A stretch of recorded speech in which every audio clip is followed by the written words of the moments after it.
नमस्कार, प्रणाम।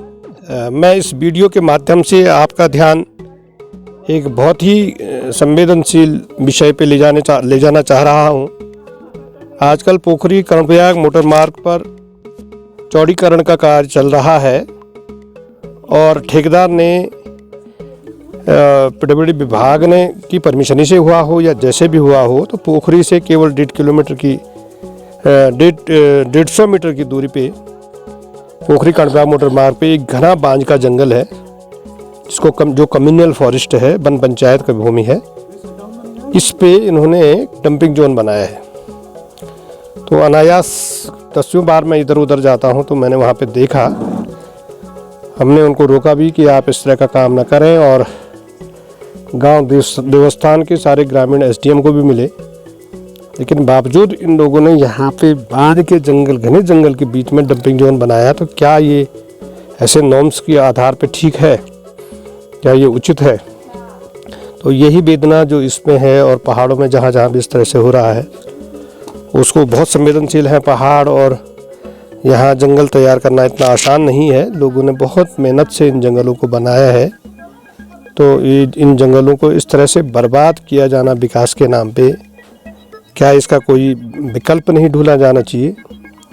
ये तमाम बातें हैं जिस पे सबको गहराई से चिंता। ये देखिए, इनका ट्रक देखो, या मिट्टी लाता है और सीधे डालता है, और ये ऐसे स्लोप पे है।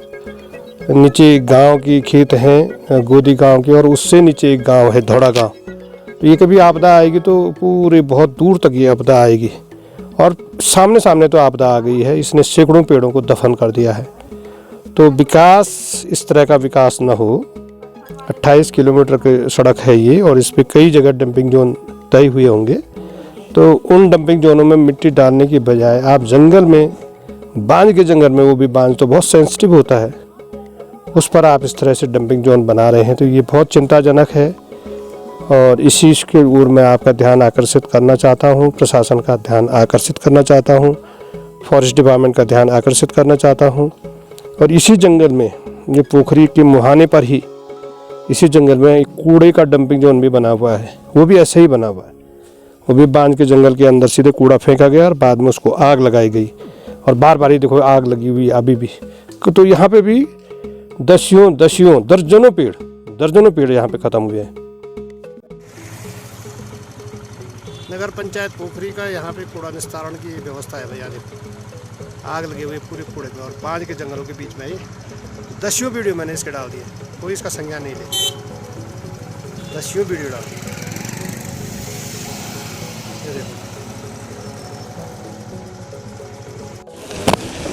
नमस्कार, प्रणाम। मैं उपेंद्र सती, पहाड़ी रहबार चैनल से, और इस समय खड़ा हूँ पोखरी और देवस्थान के बीच में। जंगल है, घना बांज का जंगल, और इसको डंपिंग जोन बनाया गया है। कर्णप्रयाग पोखरी मोटर मार्ग पे कंस्ट्रक्शन चल रहा है, और इसको देखो आप, डंपिंग जोन बनाया गया है। आपको दिखाता हूँ, यहाँ पीछे ये ऊपर जो बिल्डिंग दिख रही है, ये तहसील की बिल्डिंग है, और यहाँ पर से 100-150 मीटर की दूरी पे पीडब्ल्यूडी का कार्यालय है। आप ज़रा देखिए कि ये विकास पहाड़ियों के लिए, कभी कभी विकास के लिए इन प्रकृति की इन जड़ों को काटना पड़ रहा है, या कितना विनाश के लिए न्योता दे रहा है ये विकास। तो ये देखिएगा, नीचे जो ये बस्ती दिख रही है, ये वैष्णव लोग हैं, गोदी इसको कहते हैं, और इनकी खेती है। घना बांज का जंगल है, और ये पूरे बांध सूखने लग गए हैं। इन्होंने यहाँ पे डंपिंग जोन बना दिया पोखरी कर्णप्रयाग मोटर मार्ग पे, पोखरी से 100 मीटर की दूरी पे, 100-150 मीटर की दूरी पे। और क्या मजबूरी रही होगी कि 28 किलोमीटर का ये रूट है पोखरी से कर्णप्रयाग, और ऐसी क्या मजबूरी आई कि इस बांध के जंगल की इन्होंने इसकी बलि ली। जहाँ मनोज सती जैसे अध्यापक जो न्याय स्कूल तेफना में कार्यरत हैं, साल भर अपना अध्यापन के साथ साथ प्रकृति को संवारने के लिए नर्सरी तैयार कर रहे हैं, इन बांज कुल के पेड़ों को बना रहे हैं। घरिया जी हैं जो प्रवक्ता हैं राजकीय इंटर कॉलेज गोदली में, वो अपने छात्रों के साथ और अध्यापन के साथ साथ प्रकृति को संवारने में लगे हुए हैं, वहाँ ये विकास के नाम पे ये जो विनाश किया जा रहा है, क्या ये उचित है? क्या यहाँ से और कर्णप्रयाग 28 किलोमीटर के बीच में कहीं भी डंपिंग जोन नहीं बना? और जो फॉरेस्ट विभाग से भी हमारी शिकायत है, अपने निजी कार्यों के लिए अगर एक पेड़ भी कोई काटा जाता है तो आप चालान कर देते हैं, 40-40 हज़ार तक के चालान होते हैं। लेकिन आपको ये नहीं दिख रहा है कि इतना शानदार वन, ये बांज कुल के पेड़ हैं, बहुत नाजुक होते हैं, ये संघर्षशील पेड़ नहीं होता। जैसे चीड़ है, चीड़ बहुत संघर्ष करता है, किसी भी परिस्थिति में फिर से तैयार हो जाता है, लेकिन ये बांज कुल के पेड़ हैं और ये निश्चित रूप से जो पूर्वजों ने, हमारे पूर्वजों ने लगाए हैं तो बहुत बड़ी मेहनत के साथ, बड़ी शिद्दत के साथ इनकी रखवाली की होगी, तब जाकर के यहाँ पे प्लांट तैयार हुए हैं। और ये ठेकेदार की मनमानी देखिए आप, इन्हें पूरे बांज के जंगल को दफन कर दिया है। कोई भी जिम्मेवार, क्योंकि अकेले ठेकेदार के कारण तो हो नहीं सकता। और आप ये भी देखें कि क्या ऐसी जगह पे डंपिंग जोन बनाया जा सकता, क्या उसके नॉर्म्स जो होते हैं उनको ये फुलफिल कर रहा है कि नहीं? तो केवल दादागिरी में और बड़े हाथ होने के कारण ये काम हो रहा है। इसमें ऐसा नहीं है पब्लिक ने विरोध न किया हो, ग्राम देवस्थान वालों ने एसडीएम के सामने भी इस बात को रखा था, लेकिन कहीं भी सुनवाई नहीं हुई। और विकास विकास विकास के नाम पे किसी की जड़ काट दी जाए तो क्या ये उचित है? और आप देखिए इतना बड़ा डंपर, इतना बड़ा वो लगा दिया है, बहुत सेंसिटिव है ये, यहाँ पे लैंडस्लाइड भी होता रहता है। और अगर ये इतनी सारी मिट्टी बह करके जाती है तो नीचे गोदी वालों के खेत है, और उससे भी आगे अगर निकलती है तो धौड़ा एक बस्ती है, वहाँ तक ये मलबा जा सकता है। और बांध देखिए आपके लगभग 2-3 मीटर तक इन्होंने दफन कर दिए हैं और ये सूख रहे हैं, दिख रहा है साफ साफ ये सूखने लग गए।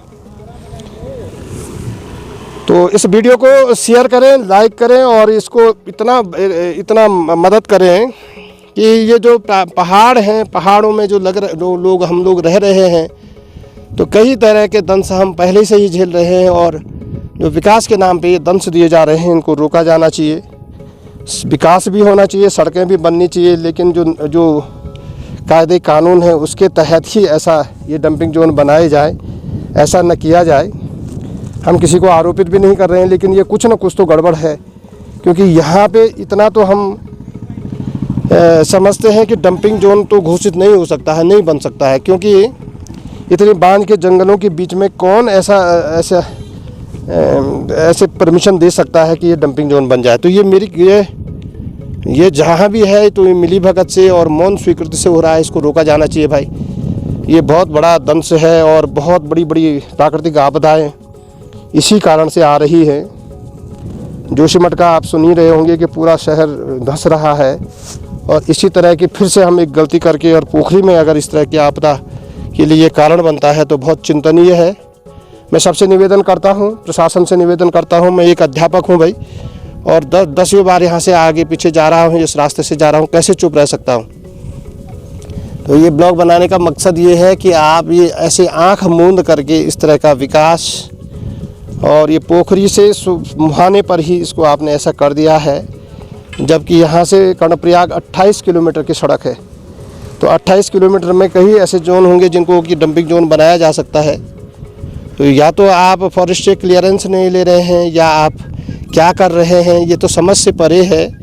लेकिन ऐसे बांझ की, इन बांझों को दफन करके आप क्या विकास करना चाहते हैं, ये समझ से परे है। आप इन दीवारों को भी जो ये इन्होंने यहाँ चट्टानें ये लगा रखे हैं, बहुत केवल औपचारिकता के लिए लगाई हुई हैं, एकदम से स्ट्रेट खड़े हैं। मैं वहाँ नीचे भी गया था, और ये जब ये पानी से भीगेगा ये सारा मिट्टी, ये मलबा, तो ये इसको धक्का लगेगा निश्चित रूप से। और जो नीचे जो खड़े आपको बांध के पेड़ दिख रहे हैं, निश्चित रूप से ये भी दफन होंगे। और अगर बड़ी बारिश आती है तो ये ऐसा भी हो सकता है कि ये बहुत बड़ा नुकसान, ये गोदी वाले वैसे ही परेशान हैं, क्योंकि यहीं पे कूड़े का डंपिंग जोन भी बना हुआ है इसी जंगल में। मेरे चैनल पे बहुत सारी वीडियो उसकी भी पड़ी हुई हैं। हमने शुरू से ही इसमें बताया था कि बांझ के पेड़ों को आप आग के हवाले करके उसको सुखा करके और कूड़े का डंपिंग जोन बना रहे हैं, किसी ने कोई सुनवाई नहीं हुई। और अब आप देख रहे हैं कि इसी के बगल में ये मिट्टी का डंपिंग जोन, सड़क का जो निर्माण हो रहा है, सड़क को जो चौड़ीकरण हो रहा है, उसका डंपिंग जोन ऐसे घने बांझ के जंगल में बनाया जा रहा है भाई। इसको रोका जाना चाहिए और ऐसी गलती न की जाए कि जिसको हमको बाद में पछताना पड़े। आप लोग इस वीडियो को अवश्य शेयर करें, बहुत शेयर करें और इसको लाइक करें। इस पर कमेंट भी ज़रूर करें कि क्या विकास की परिभाषा हमको, क्या विकास के लिए हमको मानकों का अनदेखी इस कदर करनी होगी? क्या ये आवश्यक है? क्या इसका कोई और विकल्प नहीं हो सकता? तो इन तमाम बातों पे आप अपना विचार भी रखें। ये देखो कितना खूबसूरत जंगल इसको बनाया गया है, पोखरी देवस्थान के बीच में है ये, और ये कम्युनल फॉरेस्ट रहा है, इसको देवस्थान ने बचाया है, पोखरी का बीच में है। और यहीं पे आप आगे देखेंगे तो कूड़े का डंपिंग जोन भी है, इसी पे खड़ा किया हुआ है।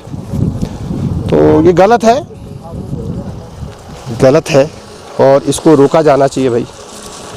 जहाँ एक एक मैती आंदोलन के जनक श्री कल्याण सिंह रावत जी, जहाँ पद्मश्री कल्याण सिंह रावत जी, वो लगे हुए हैं कि जंगलों को हर खुशी के समय पे हम वृक्षारोपण करें, जंगलों को बचाएं। जहाँ कई अध्यापक और कई कर्मचारी ऐसे हैं जो जंगलों के लिए सजग कर रहे हैं, लोगों को जंगलों को बचाने की बातें कर रहे हैं।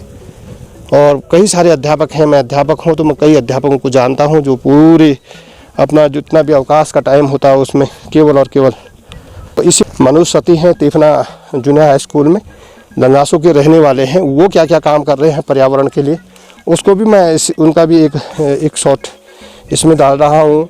और एक हम हैं जो पीडब्ल्यूडी विभाग और ठेकेदार जो इस तरह से इनको दफन कर रहे हैं।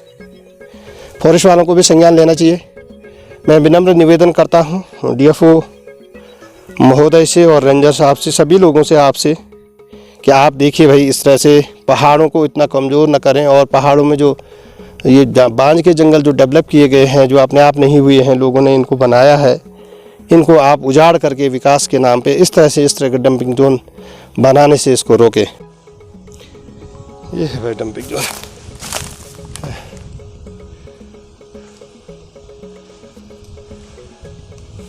ऐसा तबाह कर रहे हैं ये इस जंगल को, ऐसा तबाह कर रहे हैं जंगल को डंपिंग जोन बना करके। पोखरी कर्णप्रयाग मोटर मार्ग का पूरा मलबा जो चौड़ीकरण का काम चल रहा है उसका पूरा मलबा डाल करके इस पूरे जंगल को दफन कर रहे हैं। बहुत चिंताजनक है, बहुत चिंताजनक। ऐसे घने बांझ के जंगल हैं और इसके बीच में है ये डंपिंग जोन कूड़े का, और ये आग लगी हुई है, सीधे तहसील में जा रहा हो। देखिए को मेरा प्रणाम। यहाँ कल जो यहाँ पर सारी तमाम प्रकार की कटीली झाड़ियाँ थी, आज ये कटीली झाड़ियाँ ख़त्म हो चुकी हैं। लगभग आने वाली बरसात में यहाँ पर गांव वालों की और मेरी तरफ से यहाँ पर वृक्षारोपण किया जाएगा, सघन वृक्षारोपण। ये देखिए यहाँ पर ये आपको पूरा दिखाई दे रहा है। ये देखिए पूरा मैंने यहाँ इसको कांटे से मुक्त कर दिया है। बहुत अच्छी हमें यहाँ पर जगह मिल चुकी है।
सभी मित्रों को मेरा प्रणाम। यहाँ पर मेरे पास लगभग 3 किलो से ऊपर बांज के बीज हैं और मैं इनकी छाल निकाल रहा हूँ। इनकी छाल को निकालने के बाद इनको लगभग 1.5 फीट गड्ढे में इनको रखा जाएगा और लगभग इनको वहाँ पर 1 से 1.5 महीने रखने के बाद इनको फरवरी माह में निकाला जाएगा और फरवरी माह निकालने के बाद ये अंकुरित हो जाएंगे और अंकुरित होने के बाद इनको एक एक करके पॉलीबैग में रखा जाएगा। धन्यवाद।